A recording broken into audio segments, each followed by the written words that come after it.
Guys, ನಮಸ್ತೆ, welcome back to ಕನಸಿನ ಲೋಕ. ಇವತ್ತಿನ ವಿಡಿಯೋ ನಾನು ಬೆಳಗ್ಗೆಯಿಂದ ಸ್ಟಾರ್ಟ್ ಮಾಡಿದ್ದೆ. ಇವಾಗ ನಾನು ಮಾತಾಡ್ತಾ ಇದ್ದೀನಿ. ಸೊ ಇವಾಗ ಕುಕಿಂಗ್ ನಡೀತಾ ಇದೆ. ನೋಡೋಣ ಏನೇನು ಮಾಡ್ತಾ ಇದ್ದೀವಿ ಡಿಶಸ್ ಅಂತ. ನಾವು ಫೈನಲ್ ಆಗಿ ಆಗಿಲ್ಲ ಏನು ಡಿಶಸ್ಸು. ಒಂದೇ ಒಂದು ಡಿಶ್ ಆಗಿದೆ, ಪೆಪ್ಪರ್ ಚಿಕನ್ನು. ಅದು ನಾನೇ ಮಾಡಿರೋದು. ಸೂಪರಾಗಿತ್ತು. ಟೇಸ್ಟ್ ಮಾತ್ರ ತಿಂದಾಕಿದ್ದೀನಿ ನಾನು. ಟೇಸ್ಟ್ ನೋಡಿ ತಿಂದೆ. ಇವಾಗ ಒಳಗಡೆ ಸೊ ಇನ್ನು ಯಾರನ್ನ ಸಬ್ಸ್ಕ್ರೈಬ್ ಮಾಡ್ಕೊಂಡಿಲ್ಲ ಅಂದರೆ ನನ್ನ ಚಾನಲ್ಗೆ ಸಬ್ಸ್ಕ್ರೈಬ್ ಮಾಡ್ಕೊಳ್ಳಿ, ಲೈಕ್ ಮಾಡಿ, ಶೇರ್ ಮಾಡಿ, ಕಮೆಂಟ್ ಮಾಡಿ. ಇವತ್ತು 29th ಡಿಸೆಂಬರ್ 2024. ಬೆಳಗ್ಗೆ 10 ಗಂಟೆ ಆಗ್ತಿದೆ. ನನಗಂತೂ ತುಂಬಾ ಹೊಟ್ಟೆ ಹಸಿತಿತ್ತು. ಅದಕ್ಕೆ ಮೊಸರನ್ನ, ಉಪ್ಪಿನಕಾಯಿ ಮತ್ತು ಬ್ರೋಕ್ಲಿ ಪಲ್ಯ ಆಯಿತು. ಅದನ್ನು ತಿನ್ನೋಕ್ಕೆ ಸ್ಟಾರ್ಟ್ ಮಾಡಿಕೊಂಡೆ. ಹಾಗೆ ನಮ್ಮ ಯಜಮಾನ್ರಿಗೆ ಹೋಗಿ ಚಿಕನ್ ತರೋಕ್ಕೆ ಹೇಳಿದ್ದೆ. ಅವರು ಚಿಕನ್ ಜೊತೆಗೆ ಏನೇನು ತಂದಿದ್ದಾರೆ ಅಂತ ಮುಂದೆ ವೀಡಿಯೋದಲ್ಲಿ ಹೇಳ್ತೀನಿ. ಫಸ್ಟಿಗೆ ನಾನು ಪೆಪ್ಪರ್ ಫ್ರೈ ಮಾಡ್ತಾಯಿದ್ದೀನಿ. ನಮ್ಮ ಯಜಮಾನ್ರು ನೋಡ್ತಾ ಇದ್ರಲ್ಲ, ಶೆಫು. ಸೊ ವೀಡಿಯೋ ಹಿಡಿಬೇಡ ಅಂದರು. ಅದಕ್ಕೆ ನಾನು ಹಾಗೋ ಹೀಗೋ ಒಂಚೂರು ಇಟ್ಬಿಟ್ಟೆ. ಸೊ ಪಕ್ಕದಲ್ಲಿ ಮುದ್ದೆಗೆ ಇಟ್ಟಿದ್ದೀನಿ. ಮತ್ತು ನಮ್ಮ ಯಜಮಾನ್ರು ಸಾಂಬಾರು ಮಾಡ್ತಾಯಿದ್ದಾರೆ, ಚಿಕನ್ ಸಾಂಬಾರು. ಗಾಯ್ಸ್, ಇವಾಗ ಮಧ್ಯಾಹ್ನ ಆಗಿದೆ, ಕುಕಿಂಗ್ ನಡೀತಾ ಇದೆ. ಸೊ ನೋಡೋಣ ನೆಕ್ಸ್ಟ್ ಏನಾಗುತ್ತೆ ಅಂತ. ಫಸ್ಟಿಗೆ ಅಡುಗೆ ಆಗಿದ ತಕ್ಷಣ ಮುದ್ದೆ ಹಾಕೊಂಡು ಚಿಕನ್ ಸಾಂಬಾರು ಜೊತೆಗೆ ತಿಂದು ಹಾಕ್ಬಿಟ್ಟೆ. ಸೊ ನಮ್ಮ ಯಜಮಾನ್ರು ತಿಂದೇ ಇದ್ದಿಲ್ಲ. ಅವರು ಫಿಶ್ನ ಕ್ಲೀನ್ ಮಾಡಬೇಕಾಗಿತ್ತು. ಅದಕ್ಕೆ ಟೆರೆಸ್ ಮೇಲೆ ಹೋಗಿ ಇಬ್ಬರೂ ಫಿಶ್ ಕ್ಲೀನ್ ಮಾಡ್ತಾಯಿದ್ರಿ. ನಾನು ನಮ್ಮ ಯಜಮಾನ್ರಿಗೆ ಹೆಲ್ಪ್ ಮಾಡ್ತಾಯಿದ್ದೆ. ನನಗಷ್ಟು ಕರೆಕ್ಟಾಗಿ ಗೊತ್ತಿಲ್ಲ ಅಂದ್ಬಿಟ್ಟು ಫಸ್ಟ್ ಟೈಮ್ ನಾನು ಪ್ರಾನ್ಸ್ನ ಕ್ಲೀನ್ ಮಾಡಿದ್ದು. ಅದು ಯೂಟ್ಯೂಬಲ್ಲಿ ನೋಡ್ಕೊಂಡು ಯಾವ ರೀತಿ ಕ್ಲೀನ್ ಮಾಡಬೇಕು ಅಂತ. ಮತ್ತು ಇದು ನೋಡ್ತಾ ಇದ್ದೀರಲ್ಲ, ಇದು ಬೆಳ್ಳುಳ್ಳಿ ಕಬಾಬು. ನಮ್ಮ ಯಜಮಾನ್ರು ಒಂದು 3 ತಿಂಗಳು 4 ತಿಂಗಳಿಂದ ಕೇಳ್ತಾನೆ ಅವರೇ ಬೆಳ್ಳುಳ್ಳಿ ಕಬಾಬ್ ಅಂತ.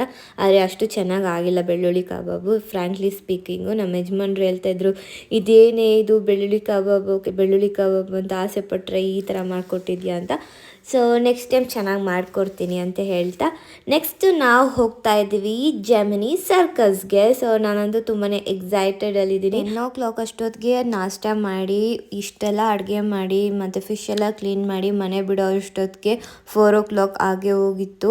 ಇನ್ನೇನು 4 o'clock ಶೋ ಮಿಸ್ ಆಗುತ್ತೆ ಅಂತ ಅಂದ್ಕೊಂಡ್ವಿ. ನಾವು ಫಸ್ಟಿಗೆ 1 o'clock ಶೋಗೆ ಹೋಗಬೇಕಂತ ನಾವು ಪ್ಲ್ಯಾನ್ ಮಾಡಿದ್ದು. ಅಷ್ಟೊತ್ತಿಗೆ ಅಡುಗೆ ಏನೂ ಆಗಿದ್ದಿಲ್ಲ, ನಾವು ಏನೂ ತಿಂದಿದ್ದಿಲ್ಲ ಅಂದ್ಬಿಟ್ಟು ಹೋಗೋಕ್ಕಾಗಿಲ್ಲ. ಸೊ 4 o'clock ಶೋ ಕೂಡ ಮಿಸ್ ಆಗುತ್ತೆ. ನೆಕ್ಸ್ಟ್ 7 o'clock ಶೋನೇ ನಾವು ಹೋಗ್ಬೇಕಾಗುತ್ತೆ ಅಂತ ಅಂದ್ಕೊಂಡ್ವಿ. ಸೊ ಹೋಗೋ ಅಷ್ಟೊತ್ತಿಗೆ 4 o'clock ಇಲ್ಲೇ ಆಗಿತ್ತು. ಇನ್ನೇನು 5 minutesಲ್ಲಿ ನಾವು ರೀಚ್ ಆಗೋಗ್ತೀವಲ್ವ ಅಂದ್ಬಿಟ್ಟು ಸೊ 4 o'clock ಶೋನ ನೋಡೋಕ್ಕೆ ಹೋದ್ವಿ. ತುಂಬಾ ಸಖತ್ತಾಗಿದೆ. ನೀವು ಕೂಡ ಹೋಗಿ ನೋಡಿ.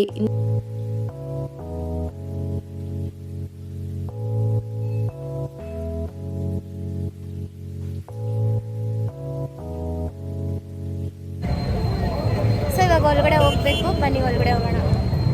ಟಿಕೆಟ್ ಬಂದು 150ಇಂದ 500 ರುಪೀಸ್ಗಿದೆ. ನಿಮ್ಗೆ ಯಾವ್ದು ಬೇಕೋ ಆ ಒಂದು ಕಾಸ್ಟ್ದು ಟಿಕೆಟ್ ನೀವು ಇಸ್ಕೊಬೋದು. ಹಾಗೆ ಸ್ನ್ಯಾಕ್ಸ್ಗೆ ಅಂತೂ ಏನೂ ಪ್ರಾಬ್ಲಮ್ ಇಲ್ಲ. ಕುತ್ಕೊಂಡಿರೋ ಜಾಗಕ್ಕೆ ನಿಮಗೆ ಎಲ್ಲ ಬರುತ್ತೆ. ಜ್ಯೂಸು, ಪಾಪ್ಕಾರ್ನು, ಲೇಸು ಮತ್ತು ಐಸ್ ಕ್ರೀಮ್ ಎಲ್ಲನೂ. ಮತ್ತು ಹೊರಗಡೆ ಕೂಡ ಒಂದು ಶಾಪ್ ಇಟ್ಟಿದ್ದಾರೆ, ಅಲ್ಲಿಯೂ ಕೂಡ ಹೋಗಿ ಏನಾದರೂ ಬೇಕಂದರೆ ನೀವು ಇಸ್ಕೊಂಡು ತಿನ್ಕೊಂಡು ಕೂಡ ನೀವು ಈ ಒಂದು ಸರ್ಕಸ್ನ ನೋಡ್ಬೋದು. ಸ್ವಲ್ಪ ನಾನು ಆದಷ್ಟು ವೀಡಿಯೋಸ್ನ ಶಾರ್ಟಾಗಿ ಹಾಕೋಕ್ಕೆ ಟ್ರೈ ಮಾಡಿದ್ದೀನಿ. ಯಾಕಂತ ಹೇಳಿದ್ರೆ ಹೋಗಿ ನೀವು ಕೂಡ ಲೈವ್ ಆಗಿ ಒಂದಲ್ಲ ಒಂದು ಸತಿ ಎಕ್ಸ್ಪೀರಿಯನ್ಸ್ ಮಾಡಿ ಅಂತ ಹೇಳ್ತಾ, ಲೈಕ್ ಯಾರಿಗೆ ಹೋಗೋಕ್ಕೆ ಆಗಲ್ಲ ಅಂಥವರು ನೋಡ್ಕೊಬೋದು ನನ್ನ ವೀಡಿಯೋದಲ್ಲಿ ಯಾವ ರೀತಿ ಇತ್ತು ಈ ಜೆಮಿನಿ ಸರ್ಕಸ್ ಅನ್ನೋದನ್ನು. ಸೊ ಎಂಜಾಯ್ ಮಾಡಿ ಅಂತ ಹೇಳ್ತೀನಿ.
ಪ್ರದರ್ಶನ ರೋಮಾಂಚನಕಾರಿ.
ಇದಾಗಿತ್ತು ಫೈನಲ್ ಶೋ. ಸಖತ್ತಾಗಿತ್ತು, ತುಂಬಾ ಇಷ್ಟ ಆಯಿತು. ನಾನು ಚಿಕ್ಕವಳಿರೋವಾಗ ಹೋಗಿದ್ದಂತೆ, ನಮ್ಮಪ್ಪ ಕರ್ಕೊಂಡು ಹೋಗಿದ್ದಂತೆ, ನನಗಂತೂ ಜ್ಞಾಪನ ಇದ್ದಿಲ್ಲ. ಸೊ ನಾನು ತುಂಬ ಚಿಕ್ಕವಳಿದ್ದೆ ಅನಿಸುತ್ತೆ, ಅದಕ್ಕೆ ನಂಗೆ ಜ್ಞಾಪನ ಇಲ್ಲ. ಇವಾಗ ನಾನು ಇಷ್ಟು ದೊಡ್ಡವಳಾದಮೇಲೆ ಒಂದು ಜಮ್ನಿ ಸರ್ಕಸ್ನ ನೋಡಿದ್ದೀನಿ. ಈ ಥರ ಮಾಡ್ಕೊಳಕ್ಕೆ ಹೋಗಬೇಡಿ. ತುಂಬ ಜನಕ್ಕೆ ಆಸೆ ಇರುತ್ತೆ ಮಕ್ಕಳಿಗೆ, ನಾವು ಸರ್ಕಸ್ ನೋಡಬೇಕು, ಅಲ್ಲಿ ಏನೇನಿರುತ್ತೆ ಅಂತ. ಫಸ್ಟೆಲ್ಲ ಅನಿಮಲ್ಸ್ನೆಲ್ಲ ಯೂಸ್ ಮಾಡ್ಕೊಂಡು ಮಾಡ್ತಿದ್ರು, ಅದು ತುಂಬಾ ಎಂಟರ್ಟೈನ್ಮೆಂಟ್ ಆಗಿರ್ತಿತ್ತು. ಬಟ್ ಇವಾಗೆಲ್ಲ ಅನಿಮಲ್ಸ್ನೆಲ್ಲ ಯೂಸ್ ಮಾಡಬಾರ್ದಲ್ವ, ಅದಕ್ಕೆ ಇವಾಗ ಅನಿಮಲ್ಸ್ ಎಲ್ಲ ಏನೂ ಇದ್ದಿಲ್ಲ. ಜಸ್ಟ್ ಈ ಹ್ಯೂಮನ್ ಬೀಯಿಂಗ್ಸ್ ಏನಿದ್ದಾರೆ, ಮನುಷ್ಯರು, ಅವರೇ ಸಖತ್ತಾಗಿ ಮಾಡಿದ್ರು. ಯಾವ ಅನಿಮಲ್ಸ್ಗಿಂತನೂ ಏನು ಕಮ್ಮಿ ಇದ್ದಿಲ್ಲ, ಸಖತ್ ಡೇರಿಂಗ್ ಆಗಿ. ಸೊ ಈ ಜಮ್ನಿ ಸರ್ಕಸ್ ಫೌಂಡರ್ ಇವರೇ, ತುಂಬಾ ಸಖತ್ತಾಗಿತ್ತು ಸರ್. ಇವಾಗಿಲ್ಲ ಅವರು. ಸೊ ಅವ್ರು ಎಷ್ಟು ಜನದ ಹತ್ರ ಫೋಟೋಸ್ ಎಲ್ಲ ತಗೊಂಡು, ಎಷ್ಟು ಜನ ನೋಡ್ಬೋದು ನೀವು. ಲಾಲ್ ಬಹದ್ದೂರ್ ಶಾಸ್ತ್ರಿ ಅಂತೆ, ನೆಹರು ಅಂತೆ, ಮತ್ತು ಇನ್ನೂ ಹಲವಾರು ಗಣ್ಯ ವ್ಯಕ್ತಿಗಳ ಜೊತೆ ಎಲ್ಲ ಅವ್ರ ಫೋಟೋಸ್ ಎಲ್ಲ ಇಟ್ಕೊಂಡಿದ್ದಾರೆ. ಈ ಜಮ್ನಿ ಸರ್ಕಸ್ನ ಸ್ಟಾರ್ಟ್ ಮಾಡಿದಾಗಿಂದ ನನಗಂತೂ ಶಾಕ್ ಆಗಿಬಿಡ್ತು. ನಂಗೆ ಗೊತ್ತೇ ಇದ್ದಿಲ್ಲ ಇಷ್ಟು ಹಳೇದು ಈ ಜಮ್ನಿ ಸರ್ಕಸ್ ಅಂದ್ಬಿಟ್ಟು. ಹಾಗೆ ಹೊರಗಡೆ ಬಂದ್ವಿ, ತುಂಬಾ ಸಖತ್ ಎಂಜಾಯ್ ಮಾಡ್ಕೊಂಡು ಬಂದ್ವಿ ಅಂತಲೇ ಹೇಳ್ಬೋದು. ಹಾಗೆ ನೀವು ಈ ಒಂದು ಶೋನ ಬುಕ್ ಮೈ ಶೋನಲ್ಲಿ ಕೂಡ ಬುಕ್ ಮಾಡ್ಕೊಬೋದು. ನಾನು ಇನ್ನೊಮ್ಮೆ ಹೇಳ್ತೀನಿ, ಯಾವಾಗ ಇದೆ ಈ ಒಂದು ಜಮ್ನಿ ಸರ್ಕಸ್ ಶೋ ಅಂತ ಹೇಳಿದ್ರೆ 1 ಗಂಟೆಗೆ ಮತ್ತು 4 ಗಂಟೆಗೆ ಮತ್ತು 7 ಗಂಟೆಗೆ ಸಖತ್ ನೀವು ಹೋಗಿ ಎಂಜಾಯ್ ಮಾಡ್ಬೋದು. ಮತ್ತು ನಾವು ಹೋಗಿದ್ದು ಝೂಡಿಯೋಗೆ. ಯಾಕೆ ಅಂತ ಹೇಳಿದ್ರೆ ನನ್ನ ಬರ್ಡೇ ಡ್ರೆಸ್ ಹುಡ್ಕೋದಕ್ಕೆ. ನಮ್ಮ ಯಜಮಾನ್ರು ಪಾಪ ಟೆನ್ಷನ್ ಆಗೋಗಿದೆ, ನಾನು ಕೇಳುವಂಥ ಬಟ್ಟೆ ಎಲ್ಲೂ ಸಿಗ್ತಾ ಇಲ್ಲ ಅಂದ್ಬಿಟ್ಟು. ಅವ್ರು ಝೂಡಿಯೋನೇ ನೀನು ಯಾಕೆ ಹೋಗ್ತಿದ್ಯಾ ಅಂತ. ಝೂಡಿಯೋದಲ್ಲಿ ನಮಗೆ ಅಫೋರ್ಡಬಲ್ ರೇಂಜಲ್ಲಿ ಬಟ್ಟೆ ಸಿಗುತ್ತೆ, ಅದಕ್ಕೆ ಅಂತಲೇ. ನೆಕ್ಸ್ಟ್ ನಾವು ಹೋಗಿದ್ದು ರಾಮಮೂರ್ತಿ ನಗರ ಇರುವಂತಹ ಸ್ಟೈಲ್ ಯೂನಿಯನ್ ಅಂತ. ನನಗೆ ಬೇಕಾಗಿರುವಂಥ ಡ್ರೆಸ್ ನನಗೆ ಸಿಕ್ತು, ಆದರೆ ನನ್ನ ಸೈಜ್ ಸಿಕ್ಕಿಲ್ಲ, ಅದಕ್ಕೆ ನಾನು ಇಸ್ಕೊಳಕ್ಕೆ ಹೋಗಿಲ್ಲ. ನೆಕ್ಸ್ಟ್ ಈ ಒಂದು ಶಾಪ್ ನೋಡ್ತಾ ಇದ್ರಲ್ಲ ಫ್ರೆಂಡ್ಸ್, ಈ ಶಾಪ್ನ ನಾನು ಇನ್ಸ್ಟಾಗ್ರಾಮಲ್ಲಿ ನೋಡ್ತಿದ್ದೆ. ಇವತ್ತು ಏನೋ ಒಂದು ಮೇಳ ನಡೀತು. ಸೊ ಎಲ್ಲ 299 ಜನ ಅಂದರೆ ಜನ. ನಾನು ವೀಡಿಯೋ ಇಟ್ಕೊಳಕ್ಕೆ ಹೋಗಿಲ್ಲ, ನಂಗೆ ಭಯ ಆಗ್ಬಿಡುತ್ತೆ, ಯಾರನ್ನು ವಾಪಸ್ ಹುಡ್ಕೊಂಬಂದುಬಿಟ್ರೆ ವೀಡಿಯೋ ತೆಗಿತಾರೆ ಯಾಕಮ್ಮ ಅಂತ. ಅದಕ್ಕೆ ನಾನು ತೆಗ್ದಿಲ್ಲ. ನೆಕ್ಸ್ಟ್ ಮನೆಗೆ ಬಂದು ನಾನು ಫ್ರಿಜ್ಜಲ್ಲಿ ಇಕ್ಕಿರುವಂತಹ ಏನದು ಪ್ರಾನ್ಸ್ನ ತೆಗ್ದು ಫ್ರೈ ಮಾಡ್ಕೊಂಡು ತಿಂದೆ. ಮ್ಯಾರಿನೇಟ್ ಸಖತ್ತಾಗಿ ಆಗಿತ್ತು. ಮತ್ತು ನಾನು ಮಜಿಟೋನ ಕೂಡ ತುಂಬಾ ಚೆನ್ನಾಗಿತ್ತು. ಈ ಒಂದು ಫ್ಲೇವರ್ ಅಂತೂ ನನಗೆ, ನಮ್ಮ ಯಜಮಾನ್ರಿಗೆ ತುಂಬಾ ಇಷ್ಟ ಆಯಿತು. ನಾನು ಫಸ್ಟ್ ಟೈಮ್ ಈ ಒಂದು ಫ್ಲೇವರ್ನ ಯೂಸ್ ಮಾಡಿದ್ದು.